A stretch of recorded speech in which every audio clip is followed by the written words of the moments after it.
Hey guys! Welcome back to our channel. If you are new here, my name is Alexis and I'm from the US. And I'm Louis and I am Swiss. And together we make all kinds of videos about traveling and living in Switzerland. So if that sounds interesting to you, make sure to hit that subscribe button to stick around. So in this video, we're going to go through all of the basics. We're going to tell you how to use it, who we think it's for, and so many more helpful tips if you're considering this path. So stick around.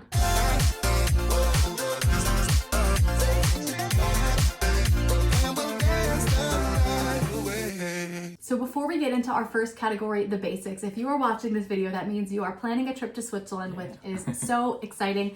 We know that Switzerland can be kind of confusing to plan a trip to with all the different trains and gondolas and things like that to plan. So if you need more assistance, head to our website, thetraveling.swiss.com. You can purchase itineraries, book a one-on-one call with Louis, and check out our free train pass selector tool, which we'll talk a little bit more about in this video. But without further ado, let's get into it. So first things first, we're going to talk all about the basics of the Swiss Travel Pass. So what is a Swiss Travel Pass? The Swiss Travel Pass is an all-in-one pass that is valid all across Switzerland, the entire country, on virtually all public transportation. So if you're within the borders of Switzerland, there is a good chance that this pass is available to you.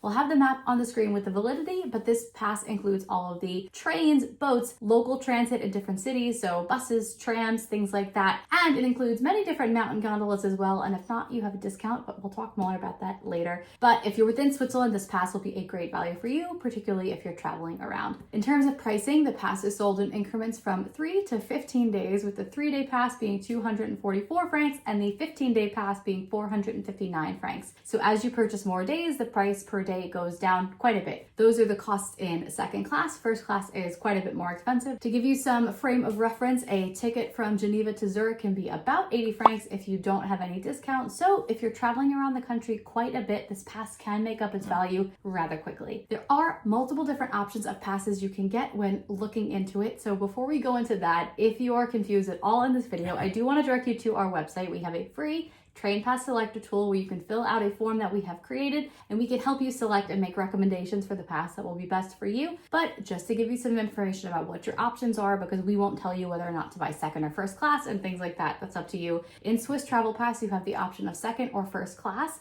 They are quite a bit price different, but the trains in first class, I'll show you some footage on the screen of what those differences look like. That's up to you. There's also a Swiss Travel Pass Flex option, which means you can buy a ticket that will only be valid certain days. You can activate it each day within a time frame. So let's say you're coming to Switzerland for a week, but you know maybe only 4 days you're going to be traveling around a lot. You can buy the Swiss Travel Pass Flex option. You have more flexibility, but it is a little bit more confusing to manage and a bit more expensive as well. If you're traveling with a family, you benefit from some great price reductions. So if you are traveling with youths under the age of 25, you can buy the youth ticket option that's reduced quite a bit. If you're traveling with children between the ages of 6 and 16, they can travel with you for free with the free Swiss family card, which is a big value add. So that's if you have a Swiss Travel Pass that's valid, the adults with them, the children with you can travel for free.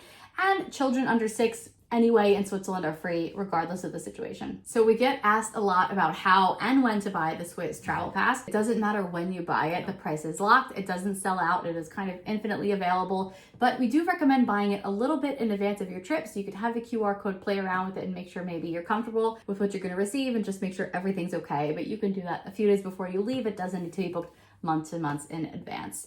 So that was when to buy it. Now, how to buy it, we always recommend Get Your Guide because they have a very flexible cancellation policy in case any of your plans are changing, where you can cancel it up until 24 hours before. So you can go ahead, get it in advance, and you have it, you know you did it. But until the day before your trip, you have the option to cancel it. We always just think that's really flexible and really easy to use. What you will get from them will be a QR code, and that will be your Swiss Travel Pass. That will be good for the entire rest of your trip. If you have children with you, like the point I just mentioned before, it'll ask you to put in their different ages, and then you will be all set with everything you need to travel and benefit from those reduced rates or those free travel rates. So now how to use it. Once you have bought the Swiss Travel Pass on Get Your Guide, you're going to receive that QR code. What you can do is either have it on your phone, you can save it on your pictures, you can also print it. You really just need that QR code to show whoever asked for a train ticket, a tram ticket, a boat ticket. You just show this and that's it. Really something different than compared to other countries. You do not need to validate your ticket anytime you take a means of transportation. You can just show up and show your ticket. There is no reservation to be made except for panoramic trains. So this is really the only time when you need also something else than the Swiss Travel Pass to take a train. So for the Glacier Express, the Bernina Express, and the Golden Pass Express, you need a seat reservation that you can buy on their different website. And how you do it is just you reserve the seat reservation only on these 3 different things, and which means that you have the full fare that is covered by the Swiss Travel Pass, and that will reduce the price significantly. And then you also show the seat reservation ticket. So you'll show 2 things to the controller. Otherwise, the Swiss Travel Pass gives you generally 50% discount on all gondolas and mountain experiences. So here, the Swiss Travel Pass typically, and we'll go through which ones are included, but for all the ones that are not included, you will need to basically walk up the counter. You can show your QR code of the Swiss Travel Pass and get the gondola ticket, the round trip ticket. You'll have a discount. This discount actually makes up a big part of the value, I'd say, of the Swiss Travel Pass when you're coming to Switzerland going in the Alps. People don't see that value and count just the trains sort of ticket, but that 50% discount is really making up a lot of value. So that's something to take into account as well. So just go to the counter and show your Swiss Travel Pass, and this is it. It's pretty easy, and I really like this option. It doesn't take you long for these different mountain experiences. And last but not least, you have also one more thing, a question that is recurring also during my consultation. This is about upgrades. So there is a big difference in price between the first and second class Swiss Travel Pass. In my opinion, the second class in typical general trains is totally fine, but there are some experiences like the Glacier Express, for example, that you really want to do in first class, for example, or that's just one train that you want to take first class to splurge a little bit. You are definitely able to do this with your second class Swiss Travel Pass. What you need to do is to go on the SBB mobile app, and I have a whole video about using the app and talking also about the upgrade if you want more information. But you go on there and then you can select your route, for example, Zermatt to St. Moritz, and with this and with the train that you're going to take, you can buy a day upgrade or route upgrade, and what you'll show to the person that controls your ticket is the Swiss Travel Pass second class and then the upgrade, and potentially also the seat reservation ticket. So that's how you use your Swiss Travel Pass.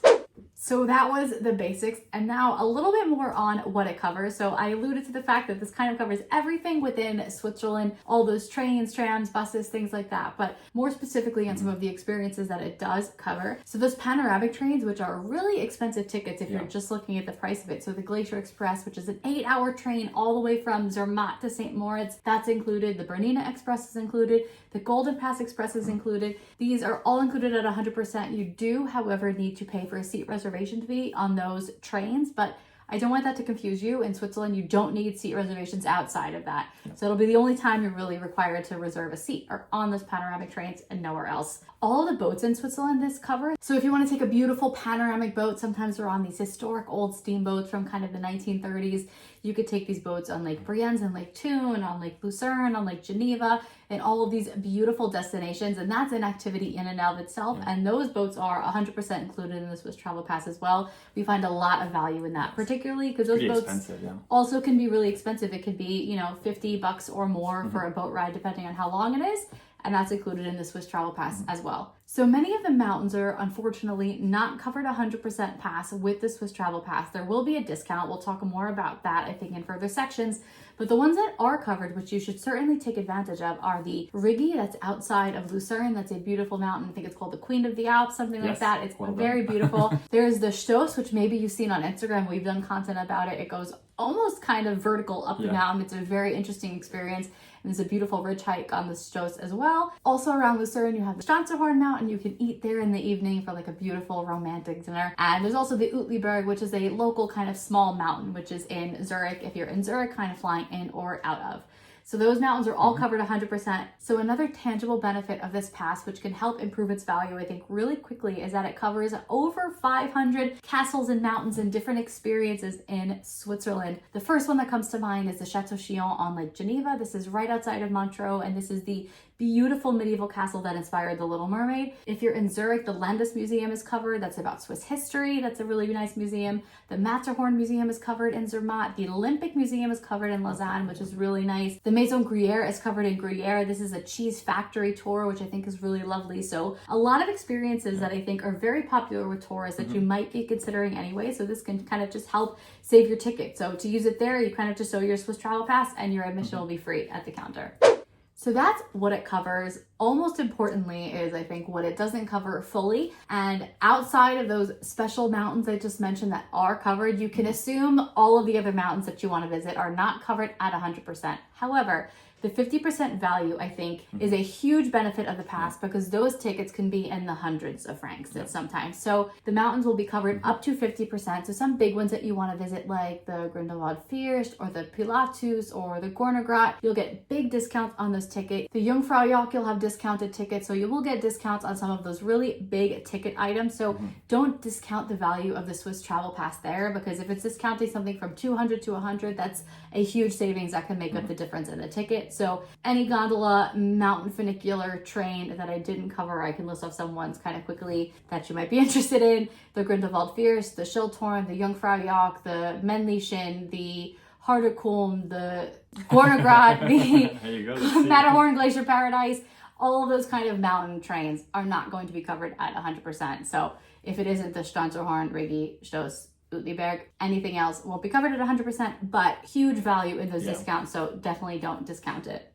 So now a section that hopefully will be very useful on top of our train pass selector is who it is good for. And a first use case for me is those people that are going to have a relatively long trip, I'd say between 8 and 15 days. This is where the price per day of the Swiss Travel Pass is going to be dramatically reduced, and I really see the value. And when we do the calculation actually in our train pass selector, we actually see that those that stay longer, the Swiss Travel Pass is typically one that does make a lot of sense. The second use case, this is more general. This is about convenience. This is, for me, hands down the most convenient ticket because it really covers all of Switzerland, except if you're going to be in one region. I'll talk about it after.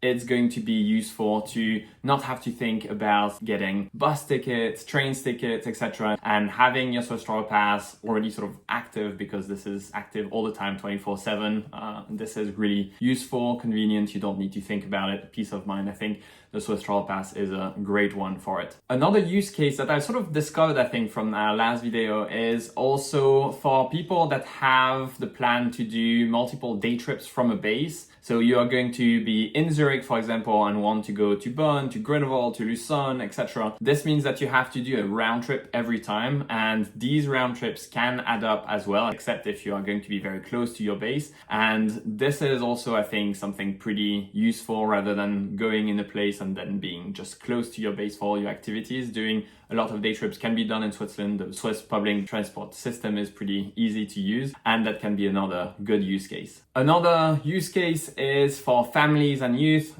We discussed it. You have some discounts for 16 to 25 and below. It's actually free if you have, of course, if you have parents that travel with the kids. And this can really change. For example, in the Swiss Train Pass selector, sometimes the calculation gives the Swiss Travel Pass when I wouldn't think about it, but because that discount on the younger people can be pretty hefty, that can be really something to consider, the Swiss Travel Pass with families and kids. One more use case is for those who want to take some panoramic trains. So you might stay a short amount of time in Switzerland. You just want to go, for example, to St. Moritz and then take the Glacier Express and then spend a few days in Zermatt and come back. So not that many days, but if you have very long routes and also these panoramic train routes, this is going to break even with the Swiss Travel Pass very quickly, and that can be a great option for you. The last use case is for those who are going to go around Switzerland, but are going to have a more sort of cultural mindset with these museums and castles. So you want to go from point A to point B and go around, but if you can really take advantage of these museum tickets and castle tickets, that also adds up and breaks even compared to your other options pretty well. Okay, so that is it for us, guys. I hope that information was helpful. Truly hope that we didn't confuse you further. I know that the Swiss Travel Pass, the Swiss Train Passes, I know there's a lot of anxiety surrounding that system, particularly if you're coming from somewhere and in your lifestyle you don't use public transit a lot. coming to Switzerland, you'll likely be relying on it more than you ever have. So if you still have more questions, like I said in the beginning of the video, you can head to thetraveling.swiss.com, check out that free Train Pass Selector tool. You'll get an email from us with our recommendation and direct links to buy it. And if you want even more help, you can book a one-on-one consultation with Louis, who has all this information in his head. We plan custom itineraries as well, and we also have a whole litany of itineraries that we've pre-planned for you available to purchase on our website. But that is it for us, guys. Happy planning, and we'll see you in the next video. Bye, guys. Bye. Hey guys, thanks for watching. Thanks for watching. If you want to see more videos like this, please make sure to like and subscribe. We'll see you soon.